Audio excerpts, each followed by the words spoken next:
All right. Thank you very much, everybody, for coming.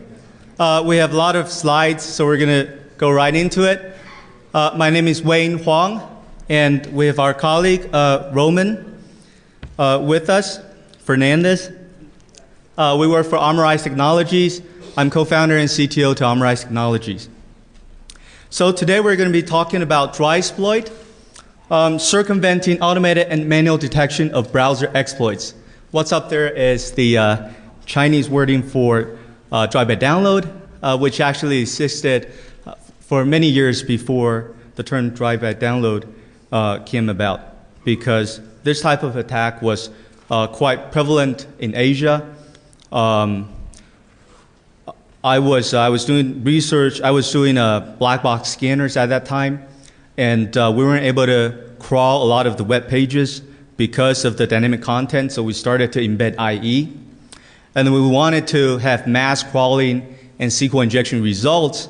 We had many crawlers crawl for many days, and then the end result was all of the boxes ended up with malware in it. We're like, oh my gosh, so what happened? So actually, we submitted a paper to the WWW conference in 2002. In the paper, we described how we embedded IE, and because we had to embed IE, we had to sandbox IE in order to prevent these exploits from attacking our IE. So that was how this technology started. The slides are not in your CD. Apologize. It's right now on SlideShare. So if you go to www.drivesploit.org or you follow the Twitter, you can download it right now. So today we're going to be showing one type of browser exploit, which is the drive-by downloads. Let's define that. So hackers distribute malware by poisoning legitimate websites.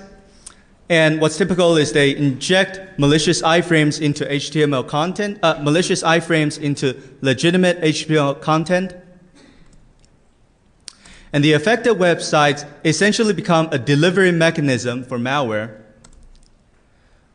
They appear normal, and the victims do not need to click or agree to anything. They simply connecting to the infected website executes the attack.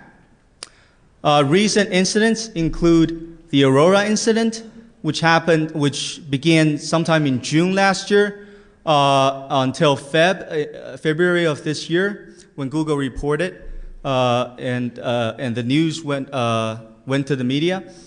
It was a targeted attack. It used the IE 0-day, and was confirmed publicly by Google, Adobe, Juniper Networks, and Rackspace, and a total of 34 organizations were targeted, according to coverage on media. A recent one, DNF 666. If you haven't heard of this, you can go to our blog. Just Google for the keyword. It started since March 2010, initially leveraging an Adobe 0-day. The victims included Wall Street Journal, Jerusalem Post, and then we later found out that all of that effort was just to steal online accounts to online games in Asia. So the second wave and the third wave targeted only Asian websites, while the first wave hit Wall Street Journal and Jerusalem Post. And it happened to CNN, GameSpot, US Treasury, Sony PlayStation, Washington Post in the past. So let's dissect drive-by downloads. What happens is very simple. The visitor links to an exploit server. The exploit server serves him a legitimate page, but it includes a browser exploit and also a payload, or what we call downloader. The exploit, and this part is usually obfuscated. So when it executes, it will deobfuscate itself, and then we'll exploit the browser. And at this time, the dropper will execute, which is the payload or the shellcode. And it will cause the browser to link back to the malware server. And the malware server, which is usually different from the exploit server, will distribute malware back. And then finally, the malware will link to a CNC. And that's basically the attack. It's very simple. But now the key is, who would visit a exploit server? Nobody would. So the key here is traffic. And actually why these two servers are usually separate is because, at least in Asia, it's two ecosystems. There are people, there are groups responsible for developing the browsers, and then developing the browser exploits, and then there are groups responsible for getting traffic to the exploit servers, and then there are groups responsible for developing the actual malware, which is quite hard because that malware has to bypass antivirus. And so what happens is you would typically, the attacker would try to infect one of the very high traffic websites, what Google calls the landing website. And then so from there delivers a URL generator, which is a piece of JavaScript that generates iframes or JavaScript sources typically. And this iframe would then cause the browser to start loading content from the exploit server.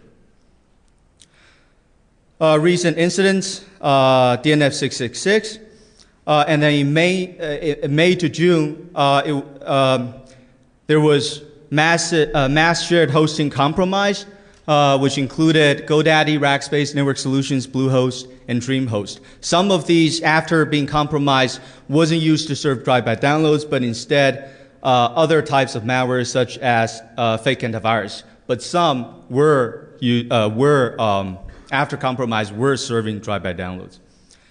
And then this is a part of a very typical continuous targeted attack, the same incidents to Aurora, that basically is a persistent threat. That's a continuous threat.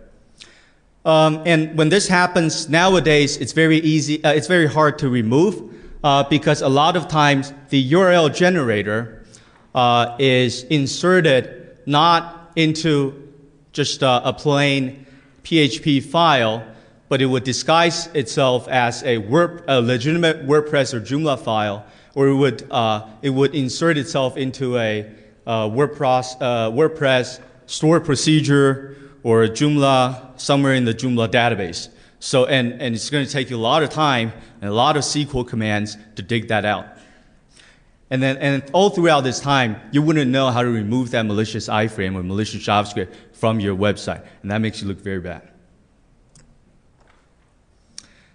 And that was all we've talked about so far is only one type of malicious JavaScript injection, and that is when they physically tamper your data. Another type is when they don't physically tamper your data. Typically, what happened for many years in the past in Asia is attacks coupled with ARP spoofing. So, for example, the ZX ARPS tool is very, very mature, very robust. If the attacker is able to compromise other machines on the same lane segment as your web server, they may not choose to infect the web server directly because it then is very easy for you to find the injection and fix it.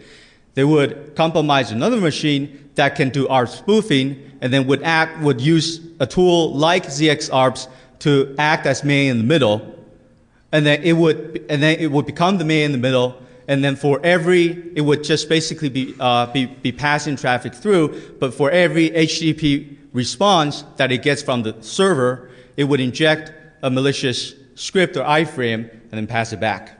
So in that case, you think your visitors tell you that your website is compromised. You go in, you dig the database, you dig the files, you don't find anything. Well, because they haven't tampered anything.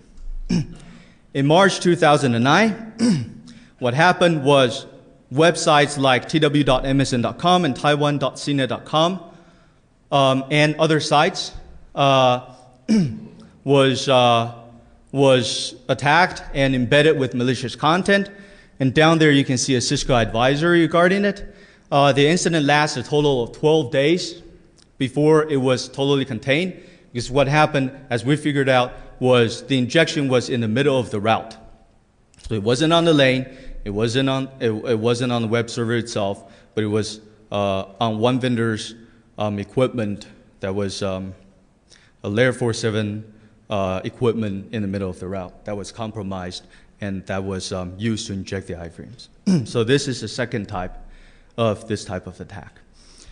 So now we're going to do a live demo using DIG, using a persistent cross-site scripting vulnerability in DIG.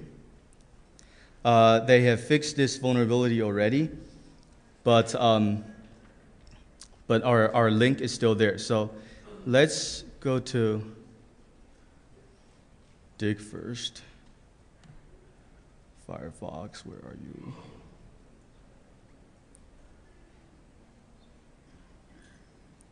Oh, lovely Firefox. Okay, there we go. Safari. That's all right. Okay, so usually when you view one of the DIG pages, what you see is this. You would see the digged link and the description and people who dug it, this kind of thing. But let's look at the source code.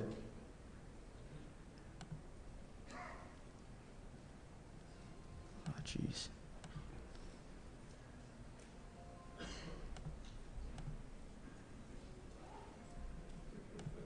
There we go. All right.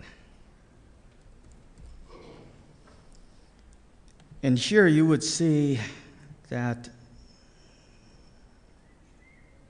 let me just zoom it for you because the room is so big. That includes www.zcrack.org/g. And it's included as an iframe source, right? As you see here, which shouldn't happen. So it's a very simple persistent cross-site scripting that exists in DIG, and the attacker, who is us for the demo, has used that to inject that iframe. So let's start our Drivesploit.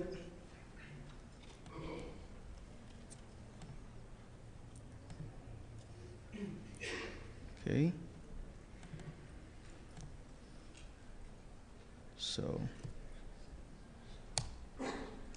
So we've implemented the Drivesploit framework on top of Metasploit. So now I'm starting Metasploit. Get this window smaller.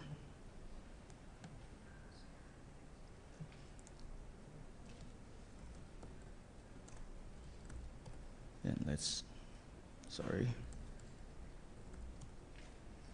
exploit. And let's go to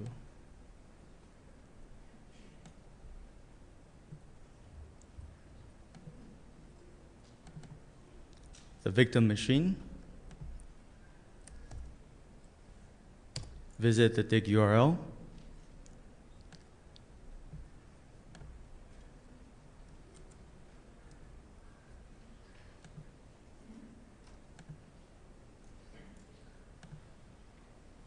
Okay, so as you can see, Metasploit serving, and we've chosen to use Meterpreter as the payload.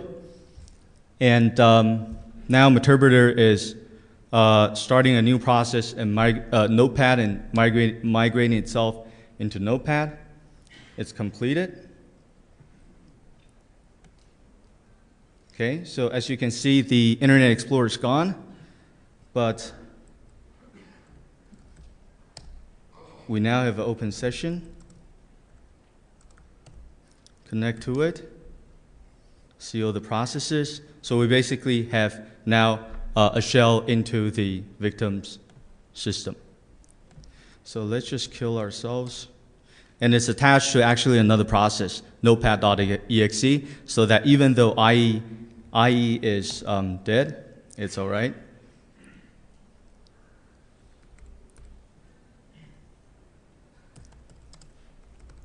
So I'll kill myself.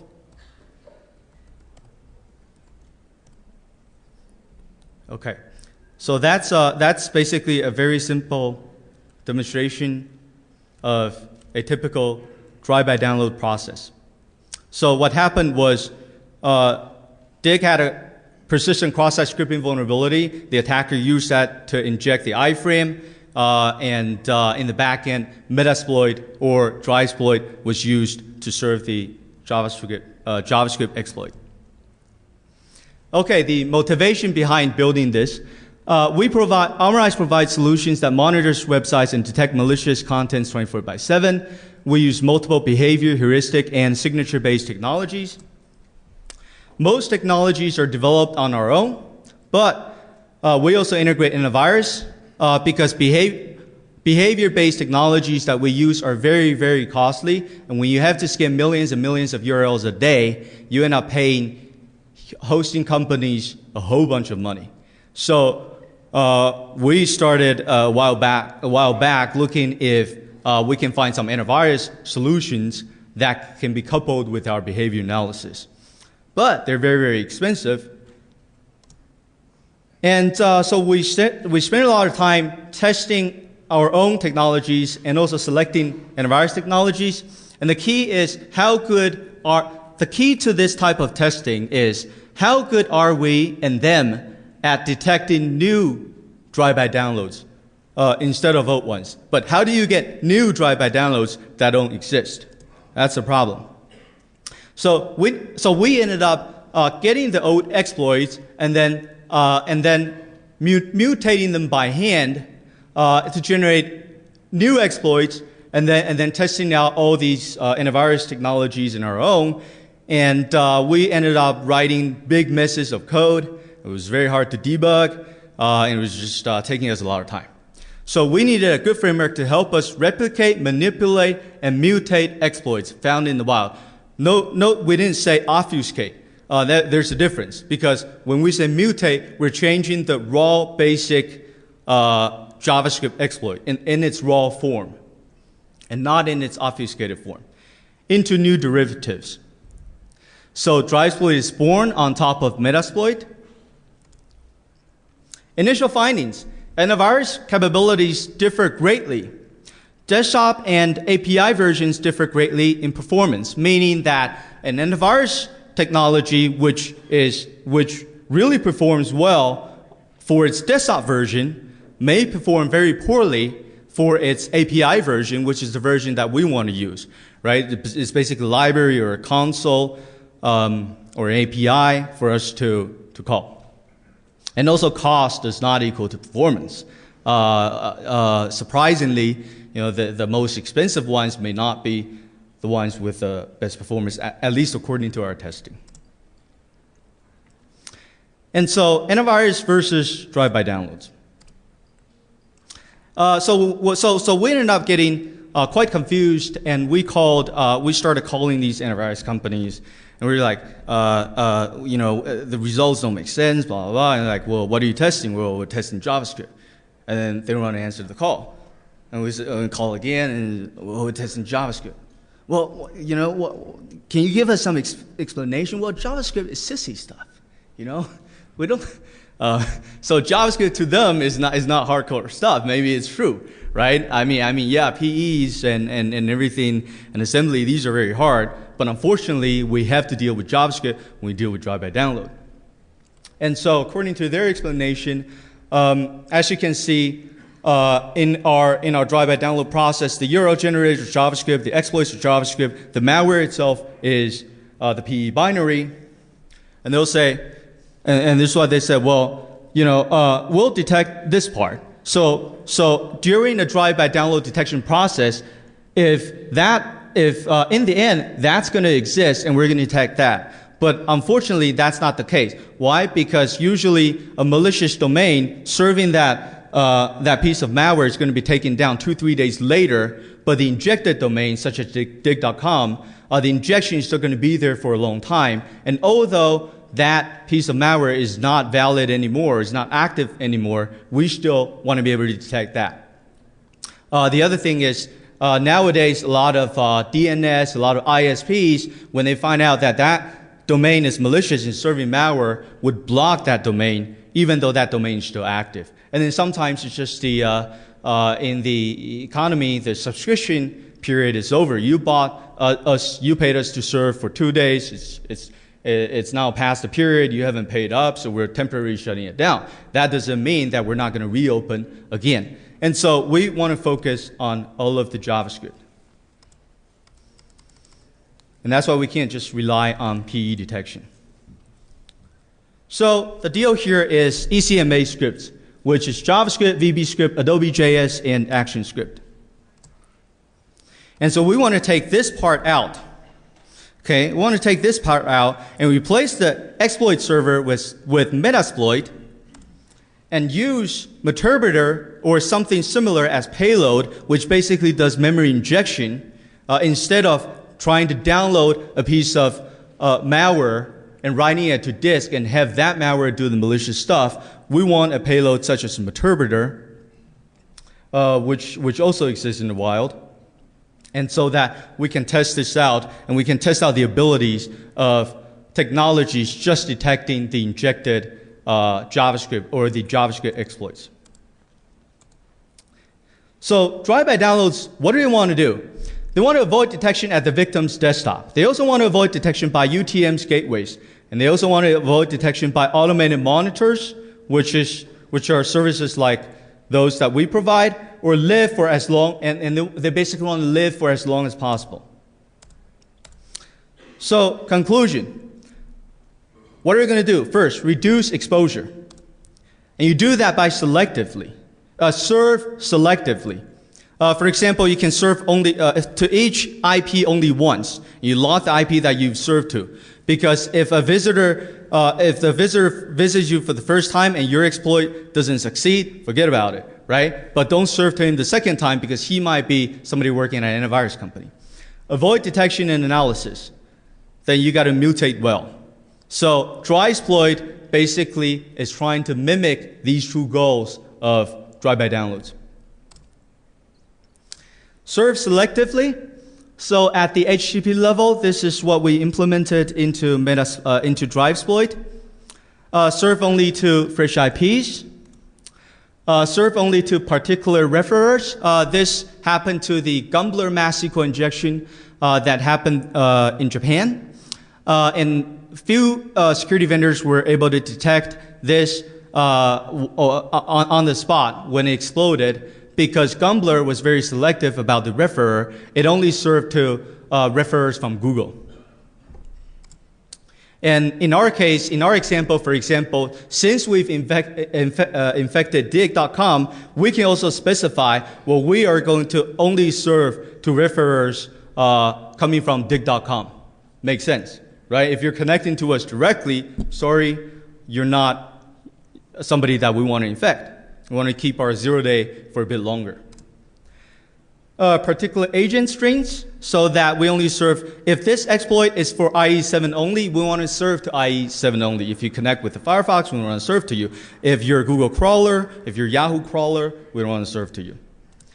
Blacklist. Blacklist of security vendor, well-known crawler IPs and security vendor IPs. We don't want to serve to those. And that basically covers the first part, which is serve selectively. The second part, script mutation. This part is for both the exploit and also for the payload. The goal here is not to obfuscate. A lot of JavaScript exploits has been using existing JavaScript packers, but that's very easily picked up by antivirus. So the new ones all don't.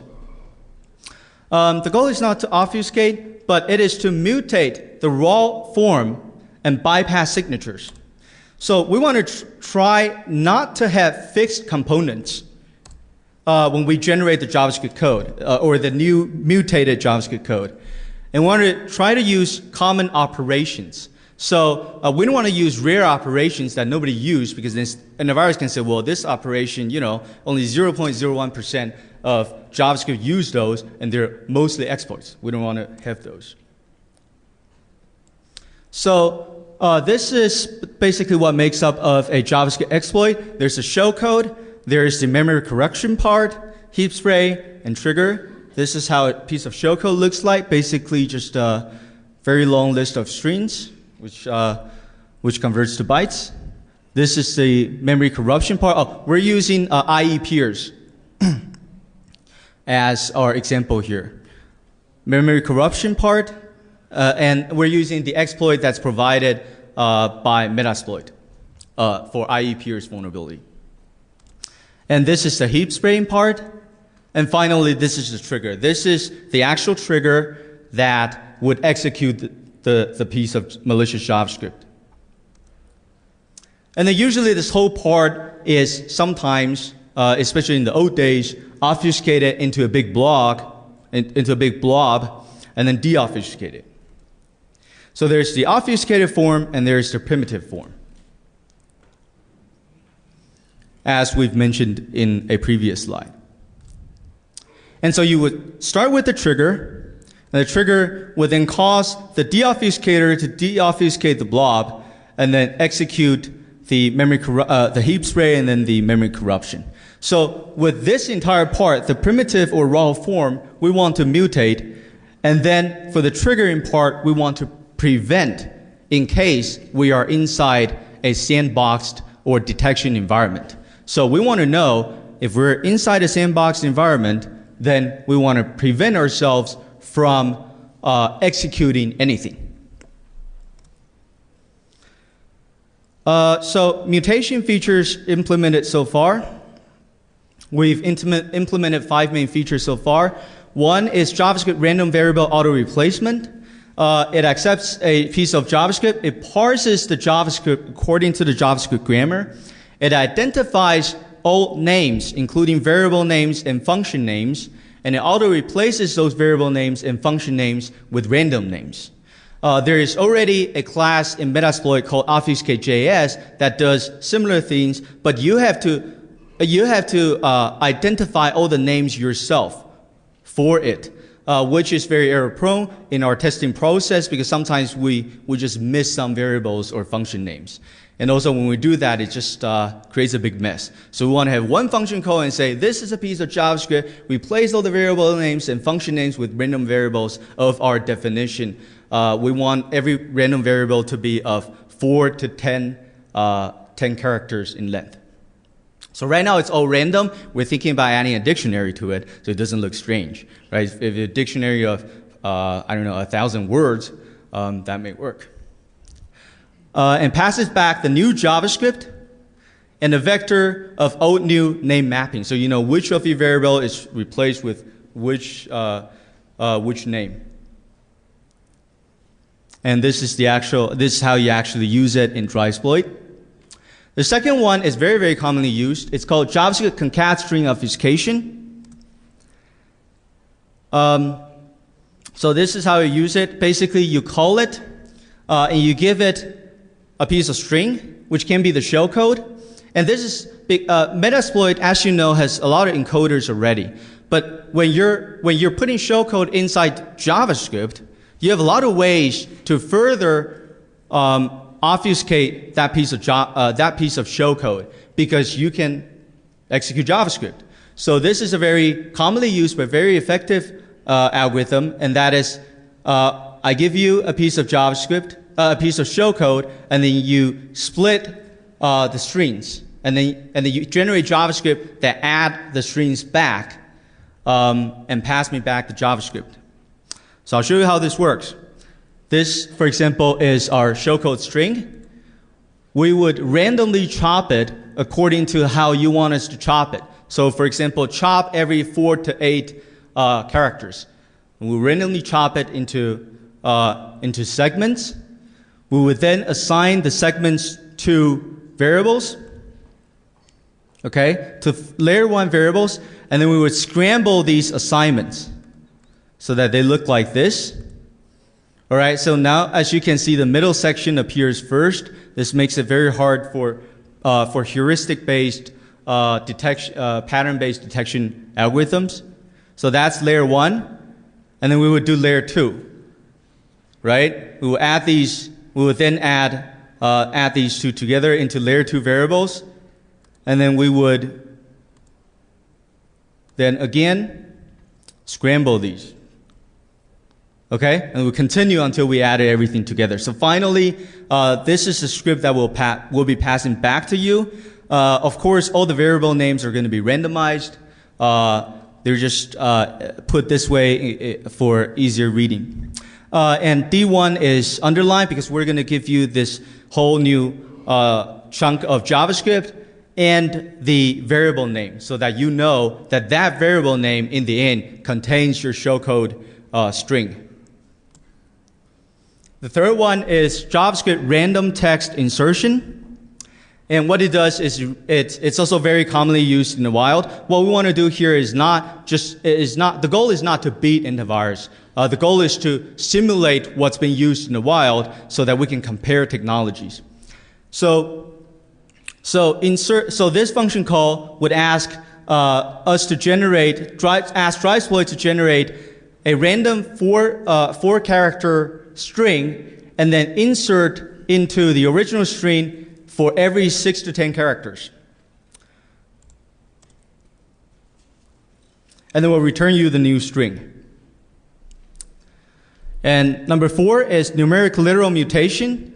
A lot of times, JavaScript antivirus is sampled by these fixed numeric literals. And so we'll have a function that's a slash space. So basically, you pass us a numeric literal or a hex code. And we would then randomly generate a computation that computes back to this hex code or byte, to this byte, right? So that your JavaScript, every time you serve to a new visitor, your JavaScript is going to look different every time. Well, that's basically what happens in the wild, so we want to simulate that. And so before, your JavaScript code would look like something like this, the line above. Now your JavaScript looks something like the line below.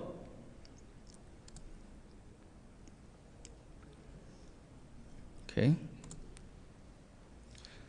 And then for the triggers, so we've covered Drivesploit for the first part, 5 features for mutation, and now for trigger prevention. So we want to know if we're in a sandbox environment, and if we do, and if we're not in a real human's browser, we don't want to execute. And this can be done a lot of times. You see that the trigger function is set on event handlers div unload and image unload. You see more image unload these days. Anybody want to guess which one is more effective? Div? Who think it's div? Who think it's image? Okay, a lot more people for image. Somebody say why? All right, come on. Why? Yes. The answer is yes. The answer is image unload is more effective, but why? It's yes. And the other reason is, the right answer is image load. Image unload is very effective for some of the newest and very accurate technologies, for example, ours. Div unload is very effective for older technologies that do not implement the DOM.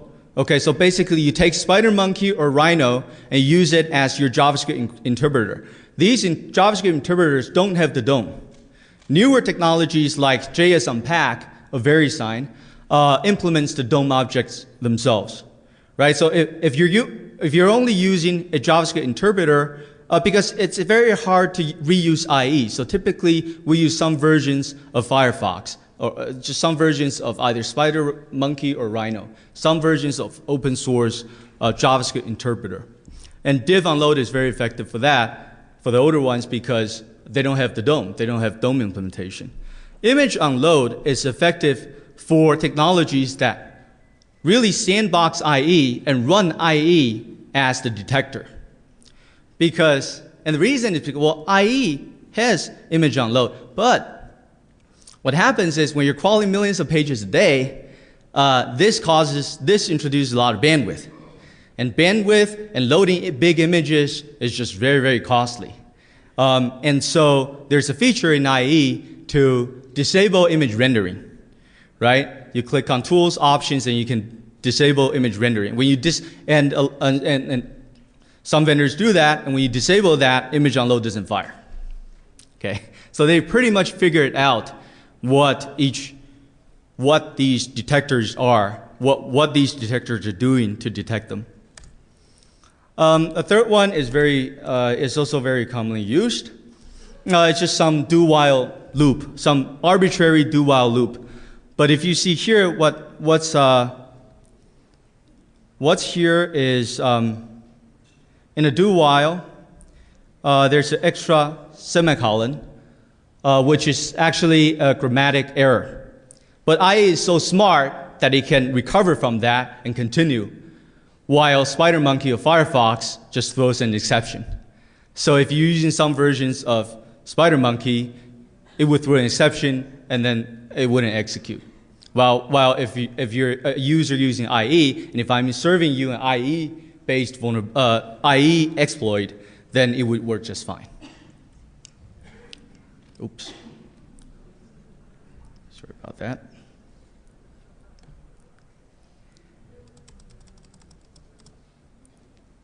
Okay, so we implemented some of these, and then we tested it out.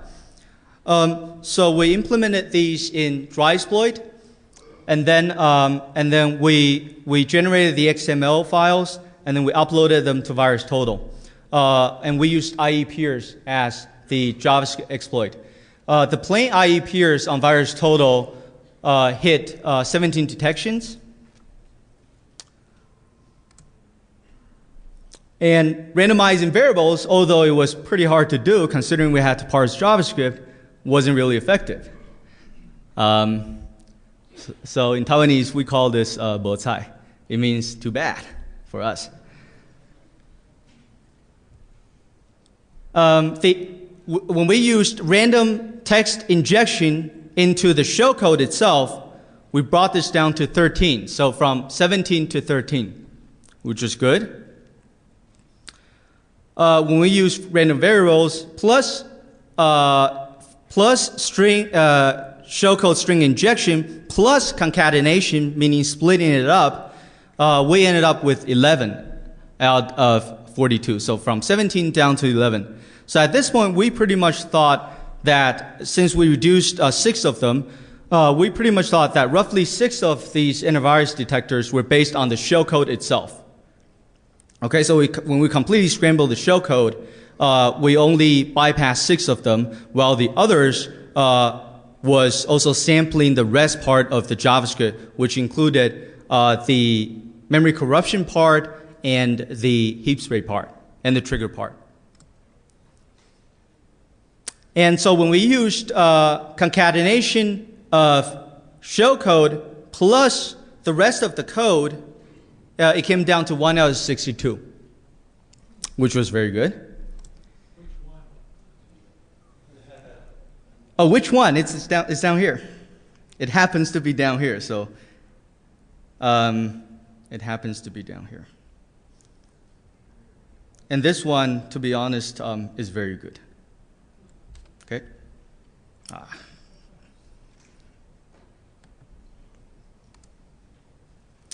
And when we used injection of the shellcode plus concatenation of the rest of the code, just these two simple combinations were down to 0.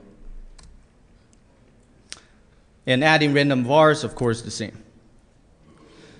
But VirusTotal uses versions that we use, which is the API version or the console version. But antivirus desktop versions is much stronger.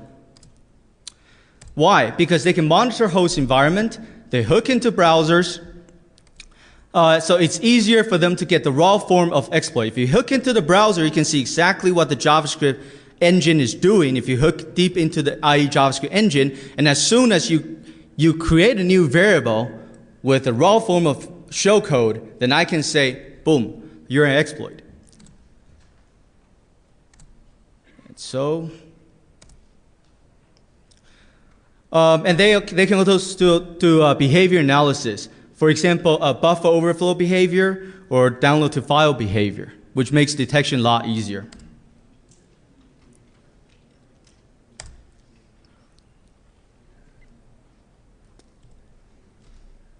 Okay. So this is the result of our limited testing of Drivesploit against these antivirus. We listed out, we abbreviated, you can guess. And we tried out the big ones. And as you can see, there was one vendor which Drivesploit could not beat. And as we use more features, for example, concatenation of the shellcode plus concatenation of the code itself, or injection of the shellcode plus concatenation of the code itself, we start to beat more and more antivirus. There was one vendor worth mentioning, and this vendor, as you can see, it has 2 scores because the static part wasn't that good, meaning that if we put all the HTML files that's generated and we asked to scan the folder, it couldn't find a lot of the exploits. But when we actually run the IE and have Metasploit served to us, then it basically using its HIPS, host-based intrusion prevention system, it was able to detect every one of them doing buffer overflows. Okay. So we're originally going to do a demo to show you how, as we add more triggers, we can bypass, add more of these features, we can bypass most of them, but I think we're going to be out of time. And we'll leave time for some questions. So finally, again, this is to be triggering behavior-based encryption. When we turn on this feature and we submit to Web, for example, it doesn't find anything. And what happens is, if you change our eval into alert, and you alert it in Firefox, it doesn't show you anything. Okay? But you alert in IE, and it shows you the actual, what we're trying to do, the exploit. So what we did is we said, okay, we're going to encrypt our exploit with a key.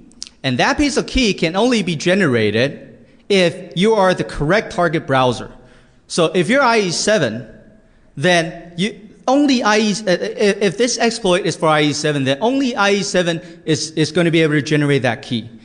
So as you can see, every browser has a lot of different features and different behaviors. The rendering of CSS is very different from every minor versions of browsers. So we implemented a lot of checks based on CSS rendering, based on HTML parsing, based on JavaScript differences, all these, we put all these together and we came up with a lot of checks.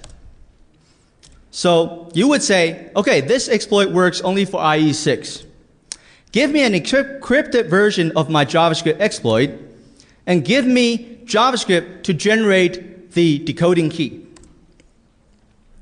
And the key is only correctly generated if JavaScript is run under IE6.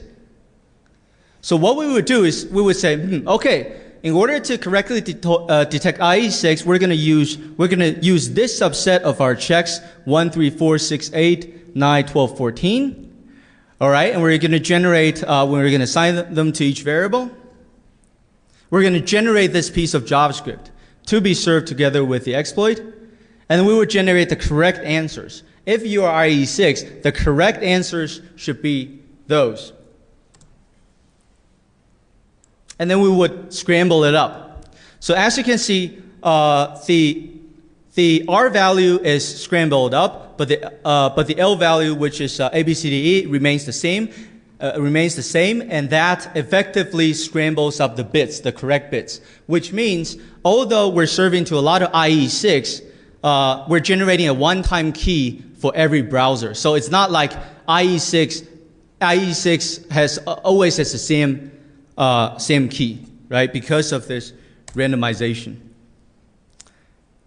And so we'll use this as the one-time key, and we'll encrypt And we'll use server-side script, which in case Metasploit is in Ruby, to encrypt the JavaScript using that key. And then we'll generate this piece of decoding JavaScript. Of course, all the variables are, again, going to be randomized. And so this effectively is very, very effective right now against most behavior-based technologies, because unless you're running the exact version of IE or operating system or what have you, then you're not going to be able to decode this piece of JavaScript. So, conclusion, why is it so hard for antivirus? Because antivirus is designed to install on desktops and notebooks. So desktop and notebooks have very complicated behaviors, strict resource complaints, and therefore AVs and gateway vendors rely on signature-based technology that has to be lightweight and accurate. But JavaScript, especially drive-by downloads, are just indisposable JavaScript. They're generated every time that they're served. Disposable PDF script, disposable ECMA scripts, basically. And JavaScript packing is the norm. So you can't say every time you see a packed JavaScript, you're seeing something malicious, because people love to pack their JavaScript because they don't want their source code to be taken sometimes. Google has JavaScript packer, Yahoo has a JavaScript packer, and Bing AdWords that everybody uses. And so it's very hard to just use heuristics and say packed JavaScript is malicious JavaScript. Okay, how about behavior-based? Such as Honey Client, Sandbox, SpiderMonkey, Rhino, JSONPack, WebPubWeb, Python Honey Client. Well, use VBScript, for example, is an effective way. We haven't demoed it here. Don't serve to detectors. We demoed this part. Fingerprint-based encryption, and also very little but effective techniques. For example, sleep for some time. Right? Because if you have to scan millions and millions of pages a day, if you're Google, you don't have time to wait for 3 minutes to see if some JavaScript executes or not. And so that one line can be pretty effective. Oh, well, it's not sleep, it's set timeout, but it's the same concept, or time lock puzzles. So future work. What we haven't implemented here that is very widely used is randomly chop up scripts and split into individual files. Generating VB script instead of JavaScript, encrypting using data existing outside of HTML, for example, HTTP headers, so that you can't submit that piece of HTML to an antivirus vendor, because the key to correctly decrypt itself is in the HTTP header, which is not a part of the HTML. So all these are future work, and Drivesploit is open source, and we really are looking for contributors to join us. Discussion. The talk that we heard this morning by Eckersley of EFF basically said that 94.2% of typical desktop browsers are unique, can be uniquely fingerprinted. As you know, drive-by download is widely used in targeted attacks. So if the percentage is that high, because in targeted, what people don't understand about drive-by downloads is it's not the technology. It's not why drive-by downloads are used effectively in targeted attacks. It's not only because of the technology. What's a targeted attack? It's targeted, meaning you're a targeted person that the attacker wants to attack. You call your colleague and say, hey, I want to know this data. Can you send me the email right away? The attacker knows about it somehow immediately and sends you the email immediately with a drive-by download. That's a targeted attack. And this happens quite a lot. And so in a targeted attack, this actually can be used because you should have enough knowledge about your target to know what his browser is, and then you can encrypt your exploit so that that very few browsers other than his browser in his environment can decode your piece of JavaScript. And that ends the talk. I'm sorry we're out of time for questions, but I'll be here to answer your questions. Thank you.